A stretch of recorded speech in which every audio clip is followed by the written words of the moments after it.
Hello friends, welcome to Geeky Rabbit. Welcome to our series on Python. Now, Python is a very popular language amongst developers, and before beginning to code in it, it's extremely important to know about Python and its history. So, let us begin with it.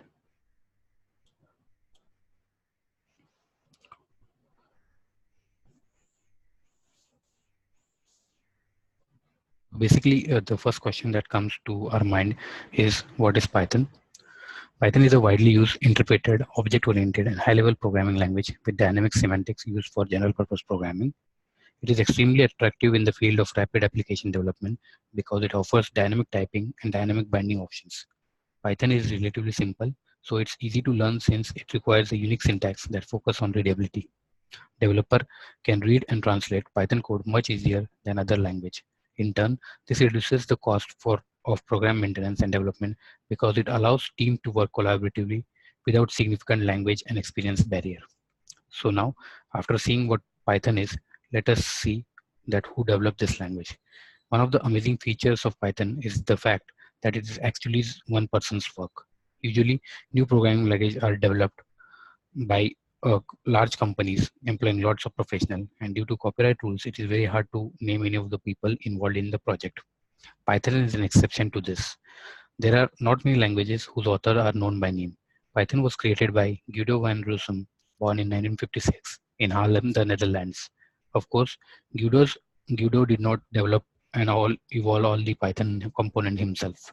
The speed with which Python has spread around the world is a result of continuous work of thousands of programmers, tester, user, and enthusiasts.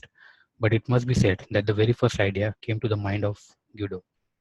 Interestingly, it is hard to believe that Python was his hobby project that was started by him in Christmas. The name of the Python programming language comes from an old BBC television comedy sketch series called as Monty Python's Flying Circus, of which Guido was a fan. So in 1999, Guido defined few goals for Python, which included developing an easy and intuitive language just as powerful as those of the major competitors, developing an open source, so keeping it open source so anyone can contribute to its development, developing the code that is understandable as plain English, and developing a language that is suitable for everyday tasks, allowing for short development times. About 20 years later, it is clear that all the intentions have been fulfilled. So the next question is, what makes Python so popular and special? Well, there are many reasons, but we have listed some of them already, and let's enumerate them again in a more practical manner. The first one is the easy to learn. The time needed to learn Python is shorter than any other language. This means that it's possible to start the actual programming faster. Easy to teach. The teaching workload is smaller than the needed by other language. This means that the teacher can put more emphasis on general programming techniques, not wasting his energy on toxic tricks, strange exception, and increment and other rules. Easy to use. It's often possible to write code faster when you are using Python. Easy to understand. It's also often easier to understand someone else's code faster if it is written in Python. Easy to obtain, install, and deploy. Python is free, open, and multi-platform. Not all languages can boast of such features. And of course, unlike any other thing in the world, Python has its drawback too. Python is not a speed domain. Python does not deliver exceptional performance.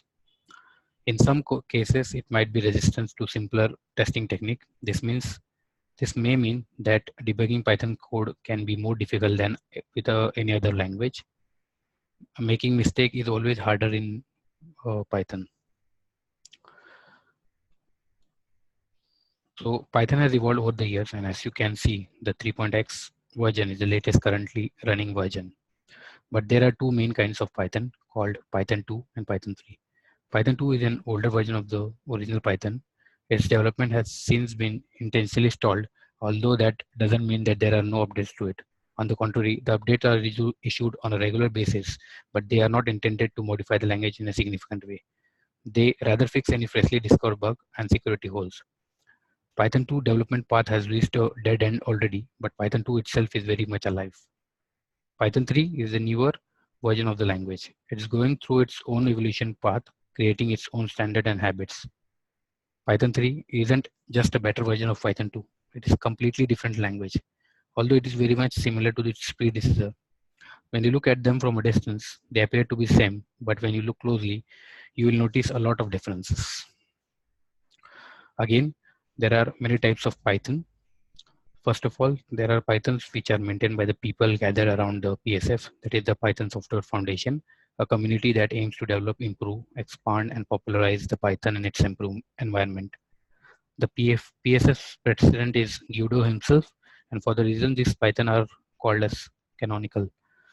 They are also considered to be reference Python, as many other implementation of the language should follow all standards established by the PSF. Guido used the C programming language to implement the very first version of his language, and this decision is still in force. All Python language coming from the PSF are written in the C language. Another Python member is the Cython. Cython is one of the possible number of solutions to the most painful of Python's problem, the lack of efficiency. Large and complex mathematical calculation may be easily coded in Python, but the resulting code execution may be extremely time consuming. One solution to this is to write your mathematical idea using Python, and when you are absolutely sure that your code is correct and produces valid results, you can translate it into C. Certainly, C will run much faster than Python. This is what Python is intended to do. Another version of Python is Zython. J is for Java. Imagine a Python written in Java instead of C. This is useful, for example, if you develop a large and complex system written entirely in Java and want to add some Python flexibility to it. The traditional Python may be difficult to integrate into such environment, as C and Java live in completely different worlds and don't share many common ideas. Python can communicate with existing Java infrastructure more effectively. PyPy and RPython. PyPy is nothing but a Python within a Python. In other words, it represents a Python environment written in Python-like language named RPython, that is the restricted Python. It is actually a subset of Python. The source code of PyPy is not run in the interpretation manner, but instead translated into the C programming language and then executed separately. Interestingly, if you see the number of Python users, it is around 8.2 millions of users are using Python currently, and that's a pretty much big number.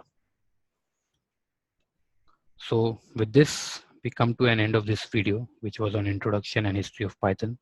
Hope you have liked the content. Also, please post any of your questions, comments, queries, or suggestion in the comment section below. And yeah, that's all for today. See you soon with more Python related content. Until then, have a great time. Thank you.